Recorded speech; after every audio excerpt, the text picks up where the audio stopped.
Good evening. Welcome to Oasis. Whether you're joining us here in person tonight or joining us online, we are really glad that you're here. My mom and dad live in a suburb of St. Paul called Woodbury, and just a couple miles down the road is the corporate campus for 3M. 3M, of course, the giant corporation that has either invented or manufactured probably 10 different things that you use today. I was talking to her this morning, which is why the story occurred to me, because she was talking about a friend of hers who retired from 3M. Bottom line, we were talking about that old story about how Post-it notes, which is a 3M product, were actually created accidentally. In 1968, a 3M engineer, Spencer Silver, was tasked with creating an adhesive to use in the aerospace industry. And it turned out the adhesive that he created didn't work. It didn't stick. It didn't last. It was a complete bust. He failed to do what he was tasked with doing. So he shelved it. 1974, a fellow researcher, Art Fry, was looking for a way, and you will all appreciate this, was looking for a way to keep bookmarks in his church hymnal so he could go back and forth between songs and the liturgy and where he was, brief order of confession, all of that. But the pages are so thin that he wanted to use something that wasn't going to rip out the page when he took the bookmark out. And he remembered that his friend had created this substance that actually didn't work as an adhesive, but might work for what he needed. I was thinking about how God does that with our lives every day. We start on one road thinking we're doing something, one thing, and God kind of turns it around and ends up using us in a way, or using other people in ways that we don't expect. It might not be $1 million business idea. Penicillin was also discovered by accident. It might not be a life-saving antibiotic, but maybe we think we're in line to renew our driver's license, and we're there at the exact right time to smile at somebody who needs it. Maybe we think we show up someplace to teach a class, and it ends up being us who learn something instead. There are no accidents with God. And I like to believe that he's working in really creative and magnificent ways all the time. We're so glad you're here. No matter who you are or where you come from, you have a place in this church. You are welcome here.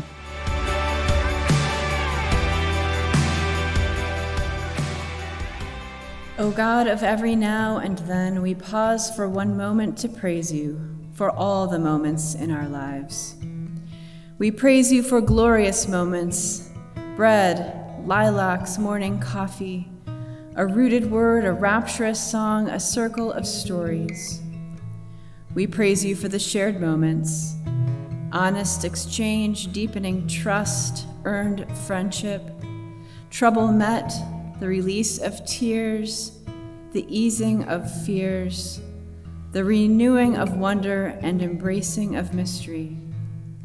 We praise you for the surprising moments, the wink of a stranger, the flutter of hope in the stillness, the enchantment of a rainbow and claim of a promise kept, the goodness beneath the flurry of things, beauty out of the muck, the clarified direction in a prayer, the light in the soul's night. We praise you for holy moments, all the bearers of love, truth, and mercy, of meaning, of demand, of amazement, all that nudges us to readiness for the risks of faith, the mysterious all that attaches us to your grace, from which nothing can separate us. God, we praise you for every moment, for you, source of each moment, and present in all moments, always, in all ways. Amen. So again, welcome. Those here, again, those online. We are in our fourth week of 4 of our series on spiritual gifts and engagement. And this evening, our person we're going to have a chat with is Suzanne Jacobsen. So I'm going to invite her to come up. And as she's making her way up and getting comfortable, I wanted to let you know that next week we will be here as usual, on Wednesday at 6 o'clock, it will be a service of healing. Pastor Carrie will lead that. We all have things that we need to heal from, mind, body, spirit. It's an opportunity for us to get together, heal ourselves, heal each other, and have that special time here. So please join us next week, 6 o'clock, for a service of healing. So spiritual gifts, engagement. I'm really excited to talk to Suzanne tonight, and I would love for her to introduce herself. Suzanne, tell us who you are, tell us where you live, tell us a little bit about your family, and how long you've been here at St. Luke's. Sure. Thank you so much for having me. I'm Suzanne Jacobsen. I have been a member of St. Luke's since probably 2012. I have 3 boys. Hoyt is a 5th grader, Reese is a 3rd grader, Tate is a 1st grader, and a husband, Kurt, who's rarely here due to work. We live by West Middleton Elementary, and we love St. Luke's.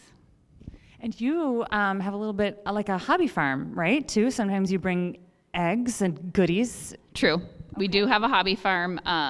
We have currently 28 chickens, give or take a few we might have lost in the warmer days. I saw a hawk out the other day. And we have a horse and 1 duck that lays eggs, 1 duck that is a rescue from Jeff Rohlwing that is still surviving out on the farm. Nice. And 3 barn cats and 2 dogs. Okay. Yeah. So tell us a little bit about your faith background, your faith story. Were there people who were sort of influential in your life who taught you about your faith? How did you come to where you are right now? Sure. I grew up in an ELCA Lutheran church, and definitely my mom and my grandma were just had very strong faiths. They were amazing women who served in their church, and unfortunately, they both passed on. My mom passed away when I was 20, so it's been a minute. And then my grandma passed away about 10 years after her. And actually, when I was giving part of my grandmother's, speaking at her funeral, I realized I want to be a church lady, like my mom and my grandma before me. In my 20s, I didn't have a really strong faith. I kind of wavered back and forth and just got busy doing other things, and found that that's a piece of my heart and that God was really seeking me out. And so definitely learned by example from 2 very strong women in my life. And so it sounds like discovering your spiritual gifts and trying to find ways to plug in and engage and connect with people is a tribute to them in some ways. Absolutely. I think wanting my boys to be at church like I grew up at church definitely brings it full circle and feels like my grandmother and my mother are part of our lives. And so I started coming to Bible study, and while we were at Bible study, you were volunteering in the office and kind of started talking about how there needed to be someone who was a liaison between members of the church and people that were in need. And my kids were just hitting that preschool age where we were getting Sign Up Genius. And I thought, there is software for this, and I don't even have to develop it, but I know how to kind of use it. And out of that, Good Neighbor Church was born. And food. I love food. I love to take care of people with food. And the idea of Good Neighbor meals just kind of fell into my lap.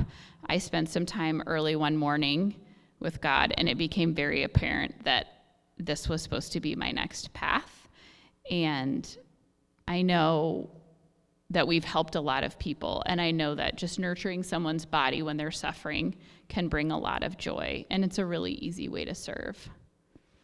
And what are some ways, you said you spent some time with God. The question, people hate to talk about things they're good at. It feels it's a very Midwestern, I'm not good at anything. But when you talk to God and you try and figure out ways that God made you uniquely you, things that you might be able to offer that other people can't. How do you discover those? How do other people help you discover those? And what would you say some of those things might be? Things that make you uniquely you? I think probably my family identified some of that in the beginning.